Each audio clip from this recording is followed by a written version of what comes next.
Hello and welcome to Inside China Auto and welcome to Zhengzhou, because today we're going to go behind the scenes at China's and even actually the world's largest bus company. We've done cars, we've done trucks, we've done vans, and today we're doing buses, particularly new energy buses. Yutong, China's largest bus company, they're also now a commercial vehicle manufacturer as well. They produce some pretty impressive buses. We're going to be having a look inside their brand centre. It's basically kind of a museum. We're also then going to be going to see the buses being made in the factory, and then we're going to go and test out their the crashworthiness, let's say, their safety. So they're going to be doing some tests at kind of sub-zero temperatures, some pretty high temperatures as well, testing their battery facilities and things like that. And then tomorrow we're going to be trying out their autonomous pods as well. So join us as we go behind the scenes at Yutong.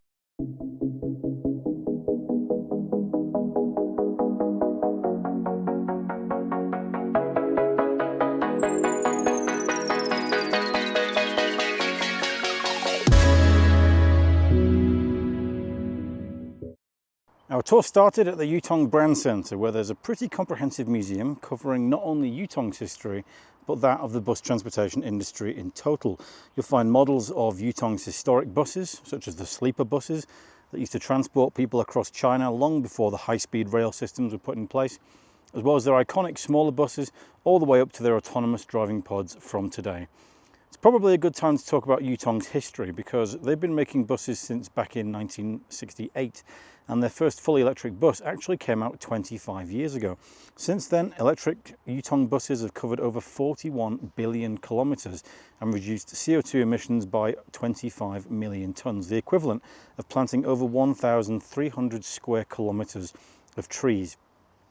They have 4 factories in total, with this one being the world's largest production base for new energy buses. In total, they can produce around 150,000 units of buses and commercial vehicles across their 4 sites every year. And they've been rapidly expanding their global business, exporting nearly 100,000 buses in total. And more recently, their EV buses have been making their way across Europe, including the UK, Norway, France and Poland, among others. After a look around the brand centre, including a look at Yutong's vision for the year 2095, where they anticipate people will live on Mars, we then took a look into the future of today, hitching a ride with their autonomous pods, which drove us around the factory site completely driver-free. The operator simply selects the location that we need to visit, and off we go. So now that we've got off the autonomous bus here, we're now at the testing facility. You can see me going past right now is a bus.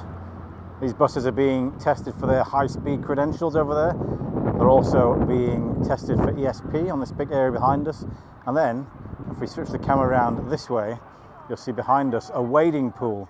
And what we're going to do soon is get on that bus over there, and we're going to be wading basically into this water here. So we're going to see exactly how waterproof the battery is and how waterproof the bus is itself. It's going to be quite interesting. We're going to wear some sort of rain boots. So I'm sure some water is going to come into the bus, but it's going to prove, apparently, that the bus doesn't have any problems when it goes into flooded areas, for example. Let's go and find out. So here we've now got our wet boots on, plastic bags for our feet, so we can get onto this bus here and go and drive into that water over there.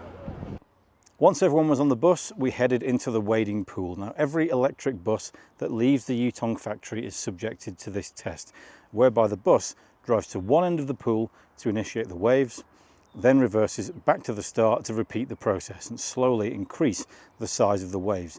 As you can see here, water is getting into the bus down by our feet, but it's having no negative impact on the bus itself. Now, this is quite an important test because climate change has certainly increased the incidences of extreme weather around the world. Certainly here in China, we're seeing a lot more extreme flooding caused by biblical weather events. And so it's important to know that buses are not just going to leave people stranded when those events happen. This process of going forwards and backwards is repeated 3 to 5 times before we emerge from the other end, none the worse for the experience. So you can see the water now coming out the back of the bus over there. I mean, it came up to about here on the doors, which means certainly up to about the middle of the wheel there, I think, the actual water level that we got whilst we were testing. Be careful. Fascinating.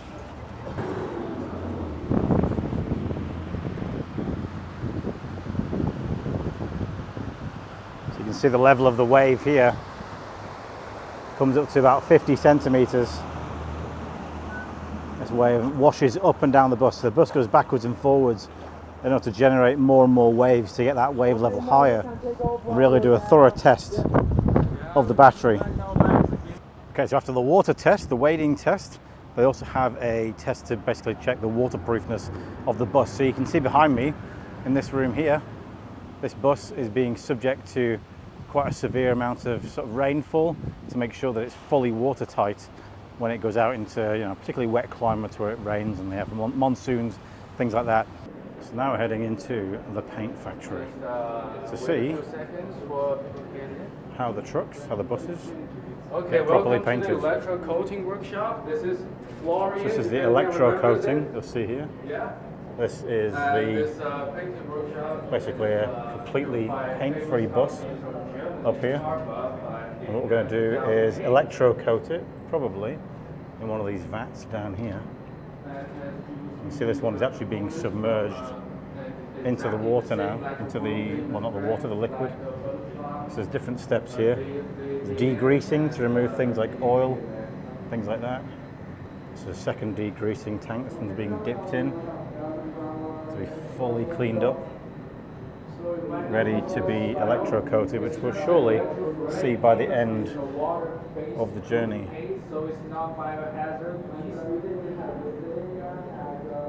There it is, goodbye bus. Currently you can see one has been, this is a water rinse dip here. This one here is being rinsed once again with fresh DI water spraying. Not sure what DI is, but there's a bus in there currently undergoing some water torture. And you can see now this bus over here, this frame is now moving along this line to be treated in other stuff in the future, and then they'll go all the way down that corridor there. I'll try and get you some more B-roll of this, and they'll eventually come down to here to the cooling section. I'm not sure if we can see any buses in here. These ones are maybe down here in this section that we might get to see later. So yeah, this bus is getting ready for, we've got zirconization here to make a zircon film. And this one is getting another rinse from zircon. You can see you've got a coach down there as well that's also being dipped. Okay, now the final step of our factory tour is here in the final assembly line. So we're going to go inside, check out what it looks like once they put the frame of the bus and all the pieces together to make one final bus. As I said, they make buses here, they make small buses, long buses, bendy buses, they even make coaches and things like that. They even make vans and RVs here as well. So let's go and check out what it looks like inside. So you can see here in the factory behind me, we've got a full production line going on here. These buses all along our side here, as they've got people inside them, assembling them. Apparently it only takes between 45 to 60 minutes to actually produce one of these buses, which is quite impressive given that actually these ones, this is a bendy bus. This is the section where the kind of the concertina goes in the middle. There's a lot of stuff to put in these buses, including all the seats, all the trimmings, all the dashboard. We come to this bus here. Here we've got the dashboard that's not been put in that one yet. So the dashboard will get put into this later on. This is, I mean, it's actually surprisingly cool in here. I don't think I've been in a factory that is this cool to walk around. It's really well air conditioned. Apparently it's heated in winter as well. It's a really, really modern facility. They have sort of autonomous delivery bots that are driving around the warehouse, the factory, delivering all the parts of the different buses. So they've actually closed the doors on this one now. Doors closed over here. People inside putting even all the little things out, the stickers inside the buses. I'll actually take you a quick closer look into this bus just here. Let's have a look in here. So you see we've got some workers in there. They're working on putting seats in the bus. If we look here, you can see through the glass here. Maybe you can see inside there, maybe up here. So we've got workers in there. They're currently installing all the stuff into the bus. So you can see what's going on inside. And there's a lot of buses in there. I'm not entirely sure how many they are producing, but they produce 150,000 buses per year. About 80,000 of those buses are here in this new energy vehicle factory. One of the things about this factory is just how clean it is. It's absolutely pristine in here. I'm sure it's probably been polished a little bit while we came in, but it actually wouldn't be that bad a place to work, would it? They do all the kind of things in here. They fill in antifreeze. They've got automatic antifreeze filling to make sure that all the amounts are done correctly. So we've got some kind of more inspection areas over there for a brand new bus. That's a pretty long one. I think that's an 18-meter long bus there. So that one probably is going to Europe or some other markets like that. So if we can dive into one of these buses here, have a look at what's going on. Let's just stick our nose in. So it's all prepared with lovely fresh seats in there. All the curtains are all beautifully tied up there. And down to the front of the bus, there's a few more final pieces being assembled in this bus down there by that fella. And of course they need to put in the internal concertina here as well to protect the...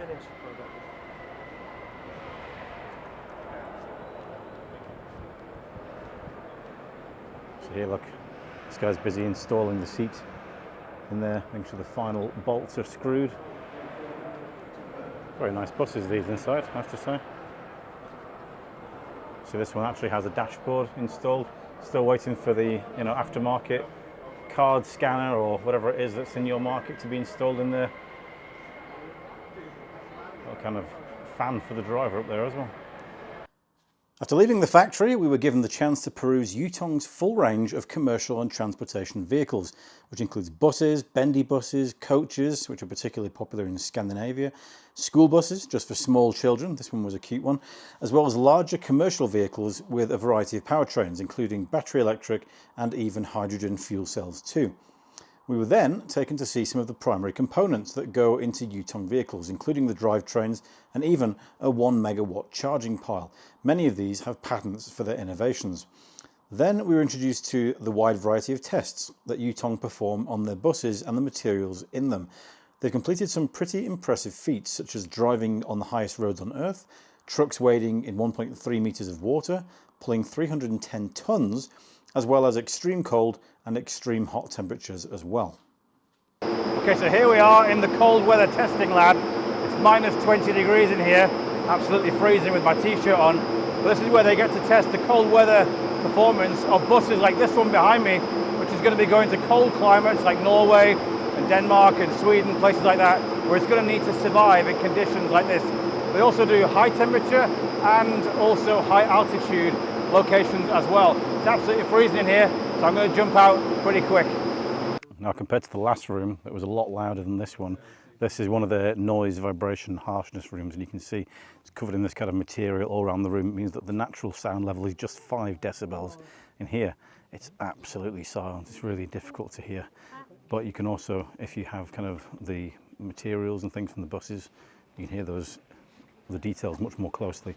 This is one of the ways that Yutong try to make their buses more friendly to the users inside them.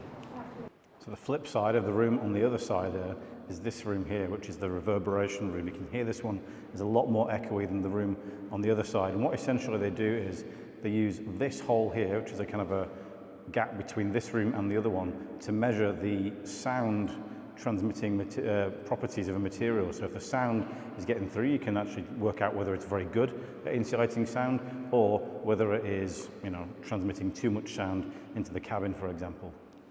So in this room, this is the semi-anechoic chamber. It's the largest of its kind in the world for testing the external noises of commercial vehicles.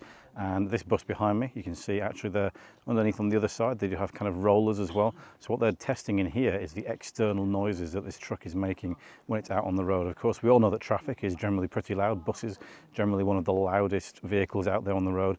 So electric buses, much quieter. And in here, they get to actually test exactly how loud this truck is when it's running and when it's at a standstill. Obviously, electric buses are much quieter. This one, pretty impressive room. Places like BMW, Mercedes use the same kind of technology for their cars. Now, believe it or not, Yutong also tests the radio waves that are emitted by their buses during operation. In this room, I don't actually know the name of this room, but you'll see this really sort of interesting patterning up on the roof and on the walls all around us. These really interesting things here. Got some very technical looking equipment going on here that looks a bit like satellites or the kind of aerials for your old TV. And in here, as I said, they measure the radio waves, the kind of invisible radio waves and kind of things that you don't see going out into the environment. They make sure that they're reduced as much as possible on their commercial vehicles. Okay, now we're outside the battery lab testing facility. We've got 4 big experiments today that they don't normally show to everybody else. So we're getting some exclusive access here behind the scenes to show you how they destroy their batteries, how they test them to their absolute extremes. Let's go straight to the first experiment and see how it looks. Okay, so you can see in front of us we've got 4 tests coming up: waterproof safety, external fire safety, piercing test stand, and nitrogen protection test. Let's get straight in for the water test. In the first test, a Yutong motor connected to a power supply was submerged 2.4 meters underwater to simulate the effect of a bus being caught in a flooded area. And they do this, I believe, for 72 hours. As you can see here, even after several minutes submerged under the water, the motor continues to run as normal. In the second test, we were able to see the effect of a nail puncture on a battery cell. This has become a popular test in the industry to show the safety of a battery pack that is pierced. And you can see from the video here that while smoke emerges from the battery, there are no flames to follow. So far, so good. Next came the fire test with a full Yutong battery pack placed directly in pretty big gasoline flames for 70 seconds. The flames, as you can see, they do cause damage to the casing around the pack itself, causing it to bulge outwards.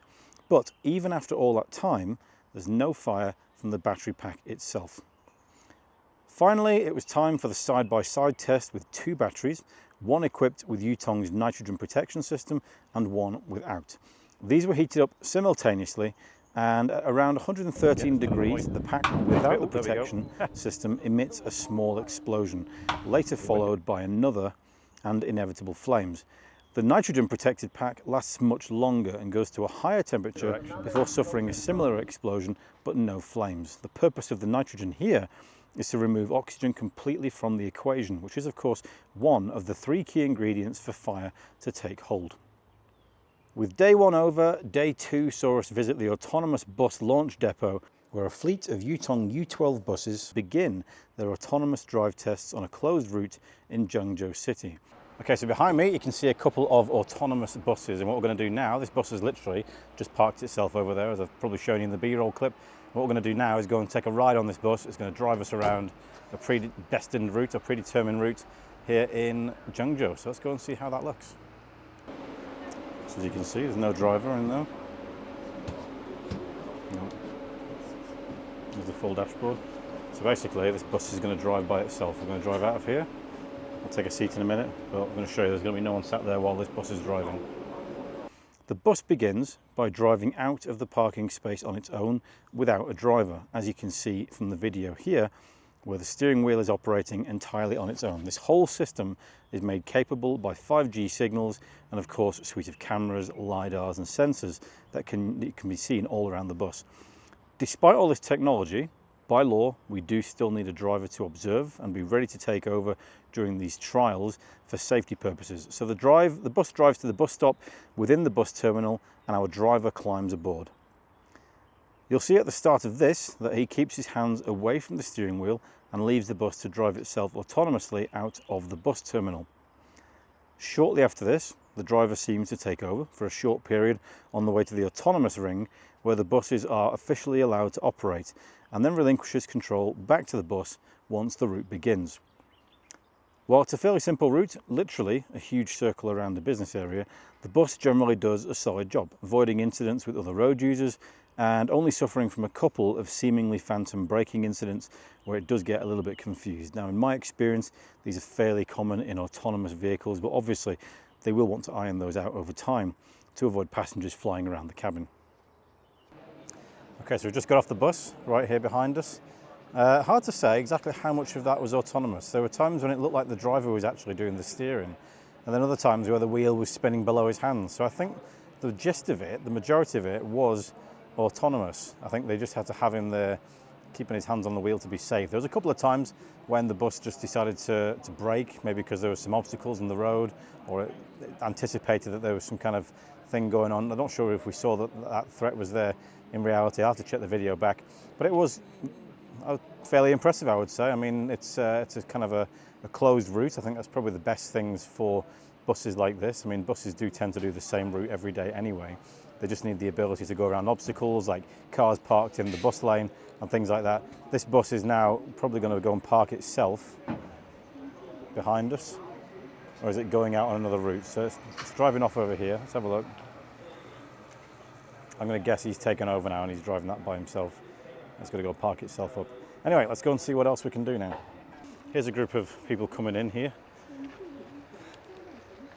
and they're going to drive into the charging bay. The auto charge, it says there, up on the top. And I mean, they've pulled over. I'm not sure if the bus is going to automatically reverse itself into space. It looks like it is. Driver's got his hands on the steering wheel just to be sure. Let's see if the auto charge machine comes down. Maybe we can get a good look at that if it does come down. I'm going to watch for it, see if it happens. It's interesting. It's kind of like four giant metal shoes up there that tend to come, well, should come down onto the top of the bus. Maybe it has to be activated externally, although I believe they can activate it over there in the cloud area, the cloud zone. That's where they activate all this stuff. Let's see if it actually does come down, do the charging now. There it is. That's going to drop down and now start to do quick charging on the bus. I'm not sure how fast it charges via that method there. I'll have to ask the people and put that information at the bottom if I can find it. So that's the end of our trip here at the Autonomous Bus Transit Centre. It's clear from our trip that Yutong is a very serious player, not only in just the bus industry, but in the electric buses and autonomous bus industries as well. We've driven a lot of cars on this channel and used their autonomous systems, so it's only natural that buses are going to go in the same direction as well. Now, when I was a kid, buses were stinky. They were loud and smelly and very polluting, and today, even with engines in them, they are exactly the same. So it's really good to see that what Yutong is doing is trying to clean up those streets and make them quieter for people to exist in that environment. Now, while I do still think that autonomous systems, particularly in China, have an enormous fight on their hand, it's good to see at least that the battle has started. And I mean, they are a natural fit given that buses do have a fixed route for the most part. But certainly I think with the amount of money, the amount of resources that Yutong are throwing at it, they're certainly going to be in a very good place to make it work. Thank you very much for watching. If you do, thank you for subscribing. And if you like the video, give it a thumbs up so more people can see the great things coming out of China. And as ever, we'll catch you next time.